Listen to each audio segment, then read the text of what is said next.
मुख्यमंत्री सुखविंदर सिंह सुक्खू ने patrolling vehicles को हरी झंडी दिखाई। मुख्यमंत्री ठाकुर सुखविंदर सिंह सुक्खू ने शिमला के चौड़ा मैदान से हरी झंडी दिखाकर पेट्रोलिंग व्हीकल्स को रवाना किया। इनमें 10 breaker vehicle, 35 electric patrolling vehicle, 14 interceptor और 7 डीजल पेट्रोल व्हीकल शामिल हैं। इस मौके पर सीएम सुखविंदर सिंह सुक्खू ने कहा कि जब से कांग्रेस सरकार सत्ता में आई है तब से आधुनिक और डिजिटल तरीके से काम हो रहा है। 15-15 साल पुरानी गाड़ियां थी, सरकार वर्ल्ड क्लास चीजें पुलिस विभाग में ला रही है। सीएम ने कहा कि ट्रैफिक की दृष्टि से 66 गाड़ियों को हरी झंडी दिखाई गई है।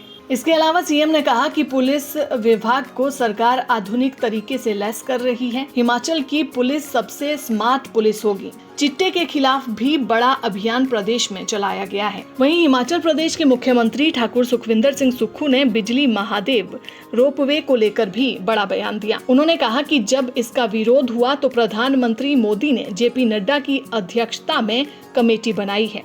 अब देखना ये होगा कि जेपी नड्डा समस्या का क्या समाधान निकालते हैं। जैसे ही समस्या का समाधान होगा, हिमाचल प्रदेश सरकार उस हिसाब से आगे बढ़ेगी। जब से हिमाचल प्रदेश की सरकार सत्ता में आई है, कांग्रेस पार्टी ने हमेशा से ये प्रयास किया गया है कि सारी विभागों में आधुनिक तरीके से कार्य किया जाए, डिजिटल तरीके से कार्य किया जाए। होम मिनिस्टर होने के नाते जब मैंने विभाग की बैठक ली तो पाया गया कि 15-15 साल से पुरानी गाड़ियां हैं। हिमाचल एक पर्यटन राज्य है और इसमें जो भी चीज़ हो आने वाले समय में वर्ल्ड क्लास की हो। इस दृष्टिकोण से आज हमने देखा कि ट्रैफिक की समस्या हमेशा से हिमाचल प्रदेश के पूरे राज्यों में बनी रहती है। जब पर्यटक बहुत अधिक संख्या में आते हैं, चाहे वो कीरतपुर मनाली हो, चाहे कांगड़ा हो, चाहे धर्मशाला हो, चाहे शिमला हो, चाहे कुल्लू हो, चाहे मनाली हो, और ऐसा अभाव देखा गया है कि एक्सीडेंट हो जाता है और एक्सीडेंट के बाद थोड़ी देर आधे घंटे के लिए भी ट्रैफिक जाम हो जाता है। तो हमारे पास क्रेन की भी सुविधा नहीं थी।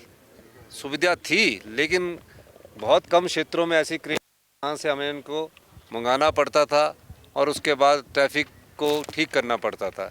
इसलिए ट्रैफिक की दृष्टि से हमने इन गाड़ियों का आज 66 के करीब गाड़ियों का हमने यहाँ हरी झंडी दिखाई है। इसमें से कुछ गाड़ियाँ जो है, क्योंकि एक रस्म अदायगी होती है, 30-35 गाड़ियों को मैंने और हमारे पीडब्ल्यूडी मिनिस्टर साहब भवानी पठानी जी, इन सब लोगों ने आज इसको झंडी दिखाकर रवाना किया है।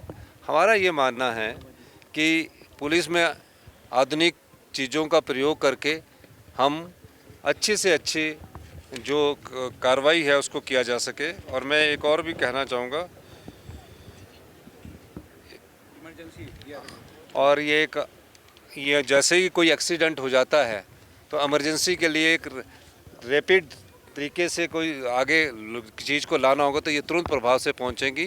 और आपने देखा होगा कि ऐसे व्हीकल जो होते हैं वो देशों में होते हैं, उसी प्रकार के हमने हाई एंड इन व्हीकल्स को बनाने की बात की है। और हाई एंड व्हीकल है ये, इसमें सभी प्रकार की सुविधा है। वायरलेस सिस्टम भी कई गाड़ियों में लगा हुआ है ताकि जब एक्सीडेंट हो जाए तो तुरंत प्रभाव से हमें पता लगे। इस दृष्टिकोण से आज हमने इन गाड़ियों का अनावरण किया है। शिमला नहीं, पूरे हिमाचल प्रदेश की पुलिस स्मार्ट पुलिस होगी। हमने अभी तकरीबन 1200 पुलिस कांस्टेबलों की भर्ती की है।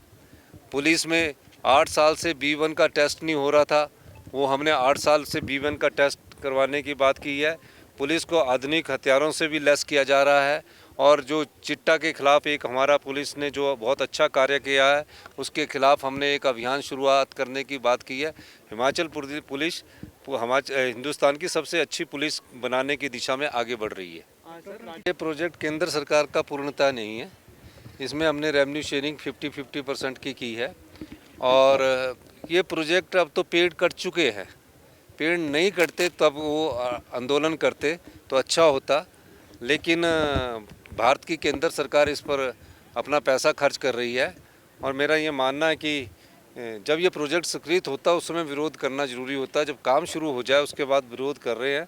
अब किस प्रकार नड्डा जी उस समस्या का समाधान करते हैं, क्योंकि उनके अधीन प्रधानमंत्री जी ने ड्यूटी लगाई है, तो जैसे ही समस्या का समाधान होगा उसके बाद हम उस पर कार्रवाई करेंगे।